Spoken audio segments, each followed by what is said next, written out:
Ravi de vous retrouver pour une nouvelle émission de marché. Soyez toutes et tous les bienvenus. Et aujourd'hui, on va parler notamment du Nasdaq. On va parler des plans pour la semaine qui arrive. Je vais vous partager un petit peu l'explication de tout ce qu'on a pu définir ensemble avec les membres du lundi matin, puisque vous savez que tous les lundis, j'organise un live avec les membres qui le souhaitent. Vous avez d'ailleurs le lien en description pour vous inscrire si ça vous dit.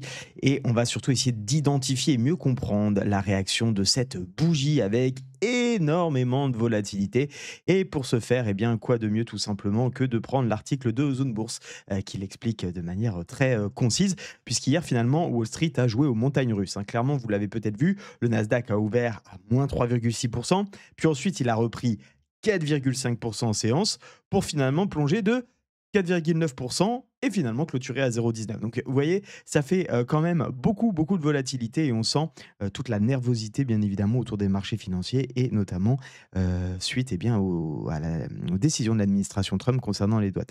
Donc, ce qu'il faut savoir, c'est que tout ça, ça a été lié à un faux post, comme quoi hein, ça marche encore, les effets bad buzz, un faux post sur les réseaux sociaux qui affirmait que Trump envisageait une trêve de 90 jours sur les droits de douane et ça a fait un buzz immédiat. D'ailleurs, ça a même été repris à la télé, je ne sais plus où il le dit dans l'article, mais du côté de la CNBC, juste ici. La CNBC l'a repris en direct et donc, eh bien, à partir de là, il y a eu un emballement général avant que l'info finalement ne soit démentie et on a donc pu observer une nervosité extrême d'ailleurs qui se retrace très bien, comme le dit ici, Anthony Bourdin dans son article avec le VIX, qui a touché un pic à 60,1 pour finir à 46,98.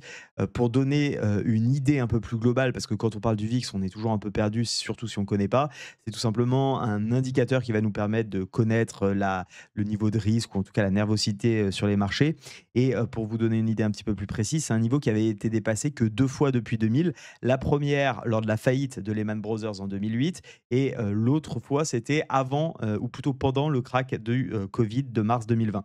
Donc autant dire, malgré tout, que ça chauffe, pardonnez-moi, sévère. En parallèle, l'Europe, bah, reste assez tendue. On a, une peur de dislocation du commerce mondial qui pèse lourd. On a une escalade verbale entre Pékin et Washington également qui n'arrange rien. D'ailleurs, du côté de la Chine et des États-Unis. La Chine, elle, a décidé de ne pas tendre l'autre joue, comme certains l'ont fait, puisqu'il y a plus de 50 pays qui ont décidé de s'asseoir à la table des États-Unis pour essayer de négocier. La Chine, elle n'a pas vu la chose de la même manière et elle prépare désormais des représailles et soutient activement d'ailleurs son économie, en tout cas ses finances, puisqu'elle a décidé d'injecter plusieurs milliards, j'ai plus les chiffres en tête, mais je crois, en tout cas de soutenir son activité. On va se contenter de cette information pour pas dire de bêtises. Et du coup, ça a permis un léger rebond ce matin du côté asiatique, mais ça reste très faible, d'autant plus que, Washington, lui, de son côté, a décidé effectivement de venir sanctionner la Chine si jamais il y avait, ces règles qui seraient mises en place. Il y a Tokyo, juste pour information, qui a bien rebondi, ce matin, 5 après a priori un coup de fil entre, Trump et le premier ministre japonais. Donc, et ça a plutôt plu au marché. Quelques news importantes également, du côté entreprises, hem, des entreprises qui me plaisent bien. Il y a plusieurs choses intéressantes à retenir ici. Simplement, Stellantis qui propose d'aider ses fournisseurs à payer les frais de douane pour essayer, eh bien, de soutenir un peu son activité, j'imagine. On a Vinci qui a également signé un premier partenariat public-privé dans la transmission électrique en Australie et il y a GTT et ça me plaît beaucoup puisque j'en ai en portefeuille, qui va équiper 130 navires avec sa solution de navigation intelligente, donc qui permet de décrocher un joli contrat. J'ai également partagé dans mon canal Telegram une autre news intéressante. Vous pouvez d'ailleurs nous rejoindre sur Telegram si vous le souhaitez. Il y a le lien qui est en description. C'est Broadcom qui a annoncé un nouveau plan de rachat d'actions de 10 milliards de dollars. C'est très intéressant. J'aime beaucoup les entreprises qui rachètent leurs actions parce que ça veut dire qu'on a aussi une certaine confiance et bien, dans, comment dire, dans son activité.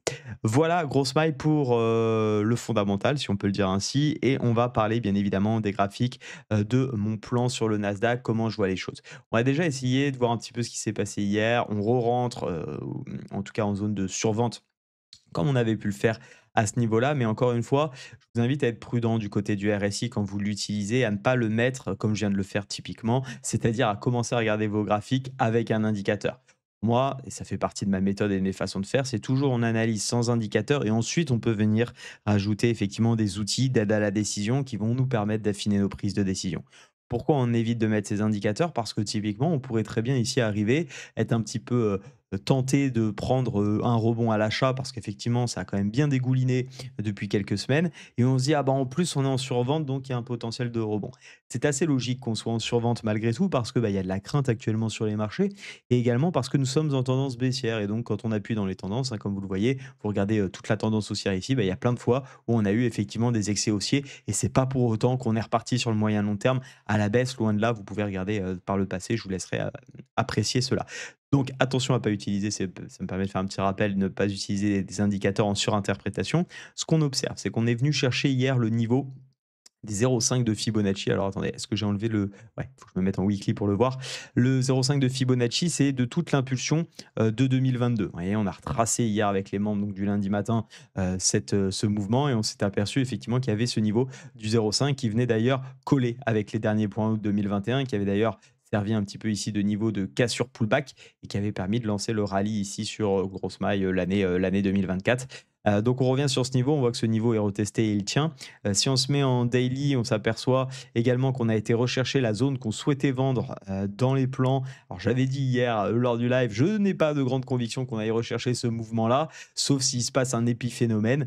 Eh écoutez, c'est ce qui s'est passé. L'épiphénomène, c'était la fameuse rumeur qui a donc lancé le rebond pour finalement, eh bien, on va vite le voir, se faire ravaler. Alors on va descendre dans les plus petites unités de temps, j'aime pas trop le faire pour faire de l'analyse, mais c'est juste pour bien voir ces mouvements, ils sont intéressants. La fake news qui est mise en place pour finalement être démentie. On voit effectivement, bah, des hauts mouvements, hein, de volatilité. Si je retrace ici, vous voyez que du plus bas au plus haut, on a fait 11 et puis finalement, bah, on a retracé, grosse maille 6. Alors, je vous parlais des 9 et des 4 tout à l'heure, c'est sur l'indice lui-même.